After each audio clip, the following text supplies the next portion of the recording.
আসসালামু আলাইকুম বন্ধুরা। আমি এখন মেঘনা নদীর পাড়ে। আমি যে জায়গাটায় আছি সেটি হচ্ছে নোয়াখালী জেলার চেয়ারম্যান ঘাট। এই চেয়ারম্যান ঘাটে এসেছি। নদীর পাড়ে দাঁড়িয়ে দেখছি দূর দূরান্ত থেকে ট্রলারে করে মাছ মেরে নিয়ে আসছে। আমরা যে সময়টি আসছি সেই সময়টি হচ্ছে জোয়ার ভাটার সময়। এখন জোয়ার হচ্ছে, আপনারা দেখতে পাচ্ছেন পানি বাড়ছে, অনেক সুন্দর লাগছে।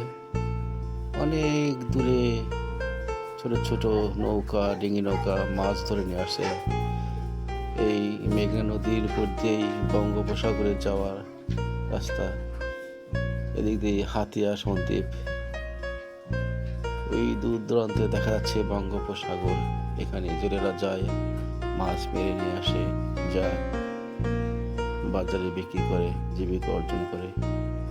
কত সুন্দর নদীর মধ্যে ছোট ছোট নৌকাগুলি আপন গতিতে ভেসে চলছে। আসলে নদী, সাগর মনটাকে পরিষ্কার করে দেয়। মনের যত ব্যথা, গ্লানি সব দূর হয়ে যায়।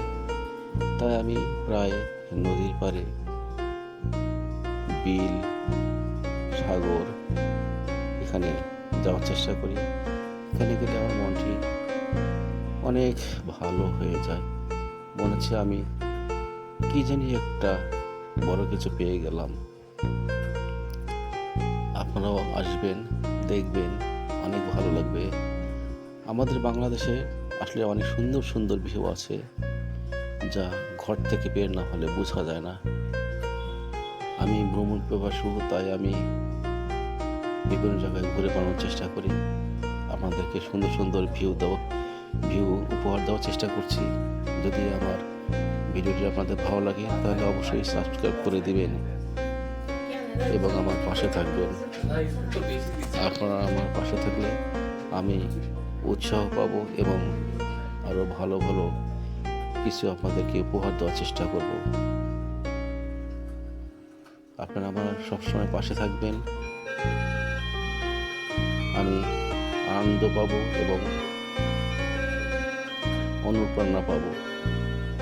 আমি আরো সুন্দর সুন্দর কিছু উপহার দেব আপনাদেরকে। এটি চেয়ারম্যান ঘাট। এখানে মাছের আড়ত। জেলেরা নদী থেকে মাছ মেরে নিয়ে আসে, সাগর থেকে মাছ মেরে নিয়ে এসে এই হাটের মধ্যে বিক্রি করে। আমার দেখার সৌভাগ্য হয়েছিল, আমি দেখেছি। এই জায়গাটি নদীর জোয়ারে ভেঙে গেছে। এখানে বাড়ি ঘর ছিল, এখন নদী গর্ভে বিলীন হয়ে গেছে। জোয়ারে পানি বাড়ছে। আসসালামু আলাইকুম।